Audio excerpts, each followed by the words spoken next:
மக்களுக்கு ஒரு அன்பான வேண்டுகோள். கிருஷ்ணகிரி மாவட்டம் முழுவதும் தற்போது தமிழக அரசு மாண்புமிகு தமிழ்நாடு முதலமைச்சர் அவர்களின் உத்தரவின்படி ஏரி, குளம், குட்டைகள் போன்றவை தூர்வாரப்பட்டு பணிகள் முடிக்கப்பட்டிருக்கின்றன.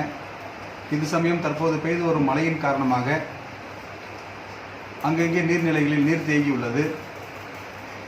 பெங்களூர் பகுதியில் பெய்யக்கூடிய மழையின் காரணமாக தென்பெண்ணை ஆற்றிலும் நீர்வரத்து அதிகரித்துள்ளது. ஆகவே பெற்றோர்கள் தங்களது குழந்தைகளை பாதுகாப்பாக பார்த்து கொள்ளுமாறும், ஏரி, குளம், குட்டைகள் போன்ற பகுதிகளுக்கு குழந்தைகளை அனுப்பாமல் எங்கு தோட்டத்துக்கு கூட்டி செல்லும் போது கூட பாதுகாப்பாக அழைத்து செல்லுமாறும் கேட்டுக்கொள்கின்றேன். மேலும் குழந்தைகளுக்கு பள்ளி விடுமுறை நாட்களில் அவர்கள் நண்பர்களுடன் சேர்ந்து ஏரி, குளம், குட்டை போன்ற பகுதிகளிலே குளிக்க செல்லும் பொழுது கடந்த 2 மாதங்களில் மட்டும் நமது மாவட்டத்தில் 19 குழந்தைகளும் கல்லூரி படிக்கக்கூடிய மாணவர்களும் இறந்திருக்கின்றார்கள். இது மிகவும் கவலைக்குரிய விஷயம். ஆகவே பொதுமக்கள் அனைவரும் ஒத்துழைப்பு கொடுத்து தங்களுடைய குழந்தைகளுக்கும் கல்லூரி படிக்கும் மாணவர்களுக்கும் ஒரு போதிய அறிவுரை வழங்கி நீர்நிலைகளிலே சென்று குளிக்க வேண்டாம் என்றும், தென்பெண்ணை ஆறு போன்ற பகுதிகளிலே இறங்க வேண்டாம் என்றும் அறிவுரை வழங்குமாறு கேட்டுக்கொள்கின்றேன். குழந்தைகளை கவனமுடன் பார்த்துக்கொள்வது நமது கடமை. மேலும் கல்லூரி மாணவர்கள் சிலர் செல்ஃபி எடுப்பது போன்ற ஒரு பழக்க வழக்கத்தின் காரணமாக நீர்நிலைகளின் அருகில் செல்லும் பொழுது எதிர்பாராத விதமாக நீர்நிலைகளிலே அவர்களுக்கு விழக்கூடிய சூழ்நிலை ஏற்படுகிறது. ஆகவே மாணவர்களுக்கும் செல்ஃபி போன்ற படங்களை நீர்நிலைகளுக்கு அருகில் எடுக்க வேண்டாம் என்று அறிவுரை வழங்குமாறும் அனைவரும் ஒத்துழைப்பு நல்கி கிருஷ்ணகிரி மாவட்டத்தில் குழந்தைகளும் பெரியவர்களும் யாரும் நீர்நிலைகளிலே இறக்காமல் இருப்பதற்கு அனைவரும் ஒத்துழைப்பு நல்க வேண்டும்.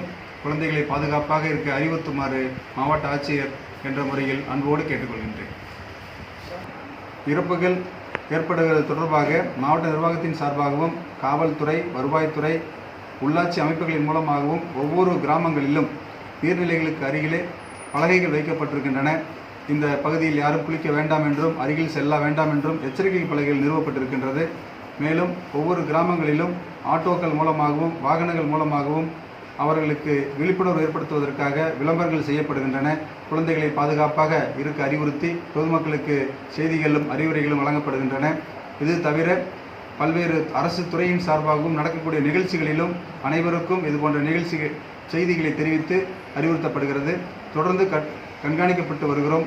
இருப்பினும் இதுபோன்ற இறப்புகள் தொடர்பாக அரசின் கவனத்திற்கு கொண்டு சென்று மாண்புமிகு தமிழக முதலமைச்சர் அவர்களுக்கும் தகவல் தெரிவிக்கப்பட்டிருக்கின்றது.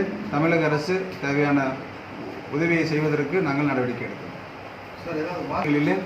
கண்காணிப்பு ஏற்படுத்துவதற்காக கேட்டிருக்கின்றார்கள். அந்த பணிகளையும் காவல்துறை கண்காணிப்பாளருடன் கலந்து பேசி முக்கியமான ஆழம் நிறைந்த பகுதிகளிலும், கேஆர்பி டேம் போன்ற அணை பகுதிகளிலும் கண்காணிப்பு பணிகளை தீவிரப்படுத்துவதற்கு கூடுதலாக பணியாளர்களை நியமித்து காவல்துறை மூலமாகவும் மற்ற அரசு துறை மூலமாக ஒருங்கிணைந்து பாதுகாப்பு பணிகளை மேற்கொள்கிறேன் என்பதை தெரிவித்துள்ளேன்.